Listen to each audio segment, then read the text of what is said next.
First ইয়ারে প্র্যাকটিক্যালের total দুইটা experiment. কয়টা? দুইটা এক্সপেরিমেন্ট। এই দুইটা এক্সপেরিমেন্টের মধ্যে একটা এক্সপেরিমেন্ট হচ্ছে আমাকে এরকম একটা আননোন সল্ট দেওয়া হবে, একটা অজানা লবণ দেওয়া হবে, সেই লবণের মধ্যে কি ক্যাটায়ন আছে কি অ্যানায়ন আছে সেটা খুঁজে বের করা। কি ক্যাটায়ন আছে কি অ্যানায়ন আছে সেটা খুঁজে বের করা। অর্থাৎ একটা অজানা অজৈব লবণে একটা অজানা সল্ট দেওয়া হয়েছে, অজানা লবণ দেওয়া হয়েছে, সেই লবণটার মধ্যে কি ক্যাটায়ন কি অ্যানায়ন আছে, কি অম্লীয়মূলক কি ক্ষারীয়মূলক আছে সেটা খুঁজে বের করা। আমরা জানি একটা লবণে দুই ধরনের আয়ন থাকে, একটা ক্যাটায়ন আর একটা অ্যানায়ন। যেমন NaCl, NaCl এ Na+ একটা ক্যাটায়ন আছে, Cl- একটা অ্যানায়ন আছে। তো একটা অজানা লবণ আমাদেরকে দেওয়া হবে, যেই লবণটার মধ্যে ক্যাটায়ন এবং অ্যানায়নটা আইডেন্টিফাই করে লবণটার নাম আমাদেরকে শনাক্ত করতে হবে বা লিখতে হবে। এই এক্সপেরিমেন্টের জন্য আমাদের এইচএসসি তে বরাদ্দ আছে 8 নাম্বার। কত নাম্বার? আর অক্সালিক অ্যাসিড বা পটাশিয়াম নাইট্রেটের দ্রবণ তাপ বের করার একটা আছে, এক্সপেরিমেন্ট আছে, সেটার জন্য 7 নাম্বার। সেটা আমরা পরবর্তীতে দেখাবো। আজকে আমরা যেটা দেখাচ্ছি সেটা হচ্ছে আমাদেরকে একটা অজানা লবণ দেওয়া হলো, সেই লবণটা কিভাবে আমরা শনাক্ত করব, এখানে কি ক্যাটায়ন আছে কি অ্যানায়ন আছে। বলে রাখা ভালো, পৃথিবীতে তো অ্যানায়ন বহু সংখ্যক, কিন্তু আমাদের তো এত সংখ্যক অ্যানায়ন টেস্ট আমরা করব না। আর আমাদের সিলেবাসে ফিক্সড 3টে অ্যানায়ন আছে। কয়টা? Chloride, sulphate, carbonate.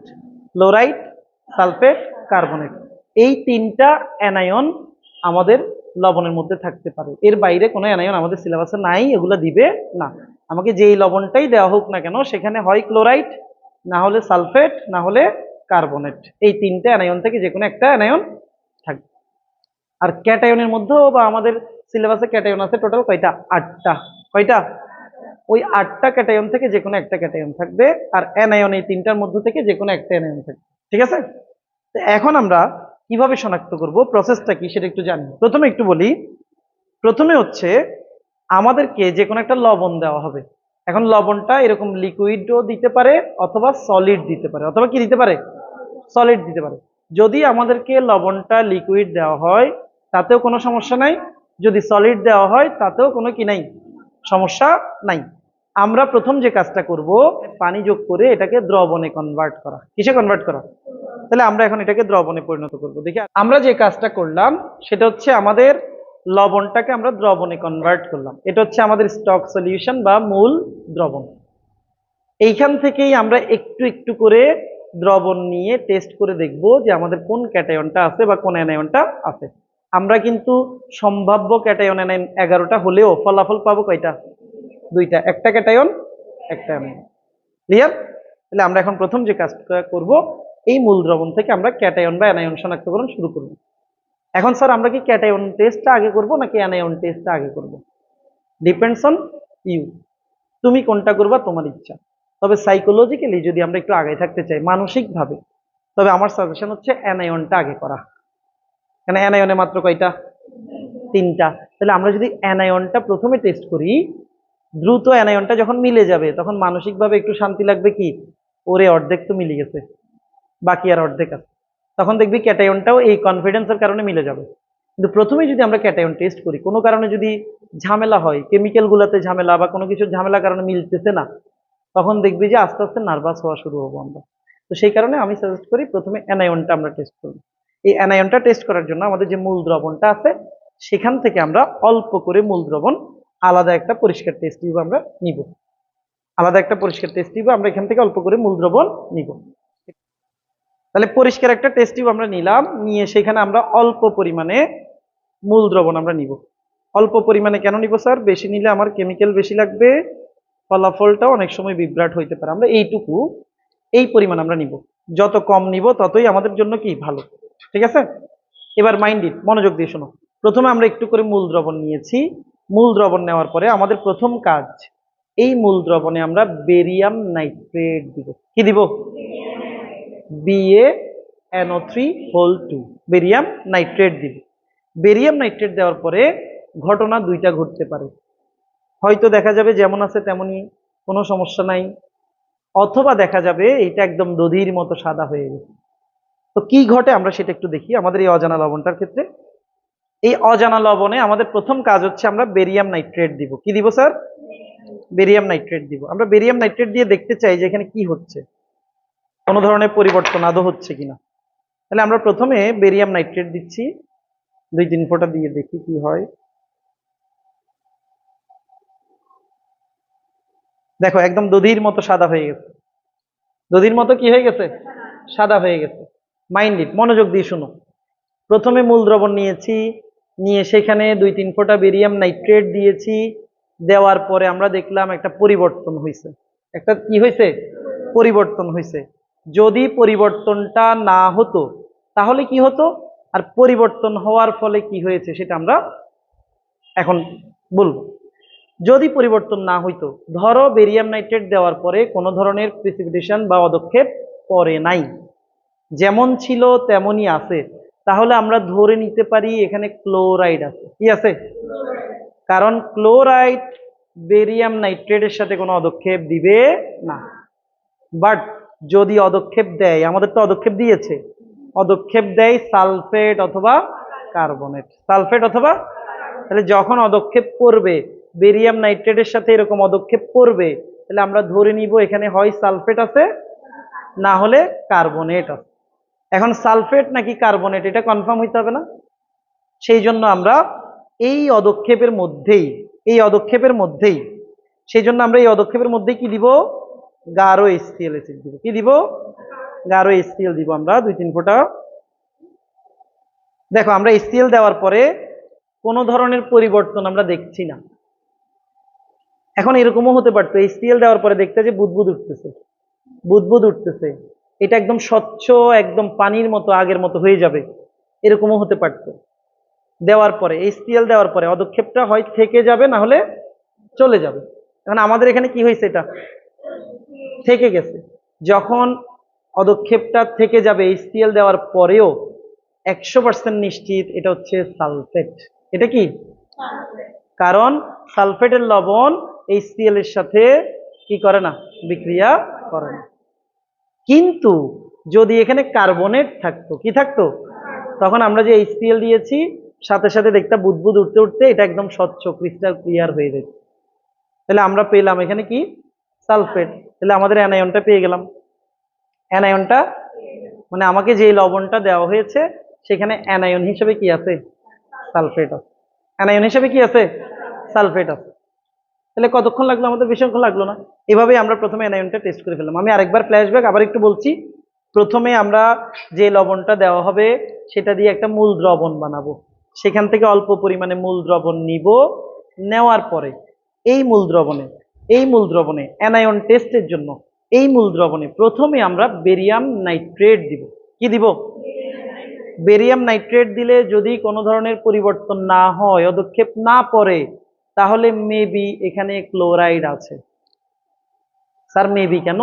কারণ আমরা তো বেরিয়াম নাইট্রেট দিয়ে ক্লোরাইড কনফার্ম করি নাই, ক্লোরাইড নাই এটা আইডিয়া করেছি। ক্লোরাইড কনফার্ম করতে আবার একটা রিএজেন্ট আছে সিলভার নাইট্রেট, সেটা আলাদা। তবে আমরা বেরিয়াম নাইট্রেট দিলেই মোটামুটি কনফার্ম হতে পারছি যে আমার কি আছে।